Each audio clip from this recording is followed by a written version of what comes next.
So finally somebody told you about the benefits of going on the carnivore diet, but you have so many objections. Let's talk about them in today's video.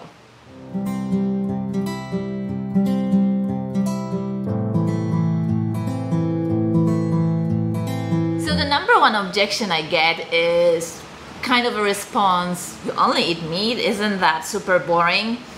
It really isn't. Once you get hang of the carnivore diet and you learn to make meats in different ways, you really enjoy eating different meat dishes. They are delicious. And what also happens is your palate changes. So what you appreciate as great food, over time when you transition to a carnivore diet, changes. So having beans or rice with your meat is sometimes off-putting. I cannot imagine eating meat and potatoes anymore. It's just impossible for me.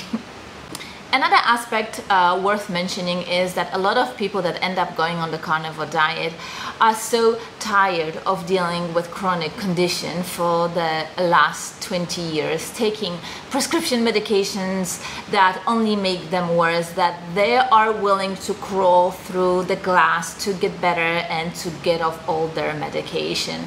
So if they're being told you have to eat meat, fat, salt, and water for healing and sustenance, so be it. And a lot of people go into the carnivore diet with this mindset. And the great news is that you don't have to eat meat, fat, salt, and water for the rest of your life if you don't wish to. It all depends on what drove you to go carnivore in the first place, the severity of your health conditions, and how quickly you recover from them. On average, I would say people see major improvements to wherever they've been with their health within 6 months, and then they can start coming out of strict ketosis. That was the case with me. They can start adding back some dairy, maybe eggs, maybe shellfish, other types of fish. So there's a lot of flexibility as your health gets better. Let me remind you, majority of people that go carnivore do it because everything else failed, and they notice major health improvement being on the carnivore diet. So even when they stop being strict carnivore, let's say they are 80 or 90% carnivore, they will make meat the majority of what they eat. Another objection I get quite frequently is, what about my favorite treats? What about my comfort food? What about my beer, happy hour with my friends? How will I get through that? And what happens is when you go carnivore, especially when you get past this 90 days, which seems to be the sweet spot for a majority of people going carnivore, your appreciation of what is good and nutritious food changes. You start feeling a all-around sense of well-being after you eat your eggs, your steak, your all other forms of meats. And so that temporary spike of dopamine you get from eating something sweet, salty, and highly processed, the pleasure from it just diminishes. The value of it just goes away. It's almost like a distant memory from the past. A childhood activities you used to do that made sense then, but it would be silly to do it now. And that's how you start feeling when it comes to eating your favorite treats once you're succeeding on the carnivore diet. What about variety?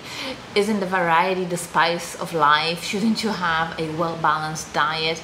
Well, not if you're really, really sick and lots of variety and all kind of foods are making you sick. And I'm talking mostly about gut permeability. All the things that shouldn't be getting through your leaky gut into your bloodstream are getting there, and you have an autoimmune reaction.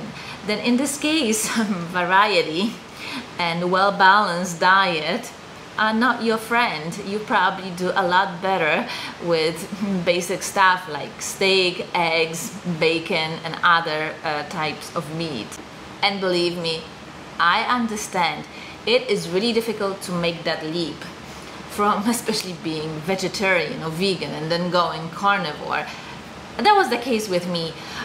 It took a few months before I really decided, you know, I'm gonna give a try to a carnivore diet. And I didn't think all that much about vegan or vegetarian diet. I just went and tried it. But with carnivore diet, I was like, does this make sense? That it sounds outrageous. So if you have all kind of objections to it, I understand, because pretty much from the early childhood we are being conditioned to eat our veggies, our cooked peas and pieces of carrots, because this is what really is healthy for us.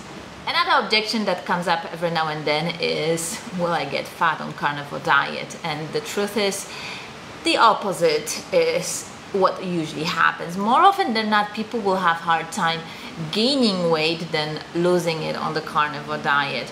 And that's because if you eat proteins and fat, your body naturally will stop you from exceeding more than 5,000 calories. And believe me, there have been people that tried to eat more than 5,000 calories in meat, and it is impossible. You actually have to break it up with some carbohydrates in order to continue eating. And apparently people that are taking part in those eating competitions, they know it best. So if there is a hot dog competition, they're purposefully eating some bread with it, because that allows you to eat more calories than what your body actually needs. And what about cholesterol? Am I going to die of heart attack by eating all this meat and fat? And no, you will not. But let me tell you this, there are so many other people that are better qualified to answer this for you from the point of view of medicine or biochemistry. But I will share with you my lived experience. I grew up behind the Iron Curtain in communist Poland. So we simply had no infrastructure to produce things like heart-healthy vegetable oils. So what we were eating was mostly meat and animal saturated fats such as beef, tallow, butter, duck fat. And the climate was cold, so there was no way you had access to vegetables and fruits all year round. And refrigeration wasn't all that available. We were basically really poor. And I only got street lights in my neighborhood when I was about 10 years old. So imagine that. I was probably 15 when we got phone lines. So if you went to the doctor back then, nobody would be asking you about your cholesterol, how much meat or fat you're consuming.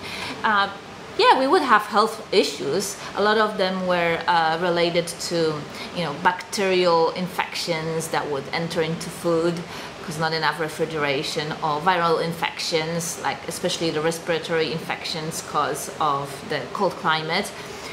But yeah, cholesterol and heart attacks just wasn't a thing. The rise of heart disease in Poland started happening after like 1980s, after we started bringing margarine and vegetable oils and eating a lot more highly refined carbohydrates. And what about dairy? Do you have to give up dairy when going carnivore? And no, in principle no, because dairy is a animal food, and a lot of people do very well keeping dairy on their carnivore regimen.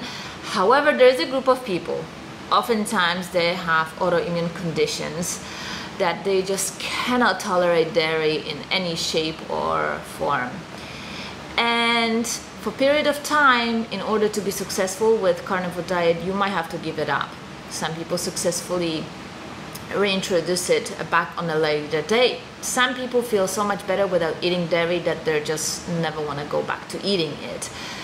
I made a video last week about when it is right for you to give up dairy. I will link it in the description box. Check it out. Alright, so this will do it for this week's video. These are the most common objections I come across when talking about carnivore diet.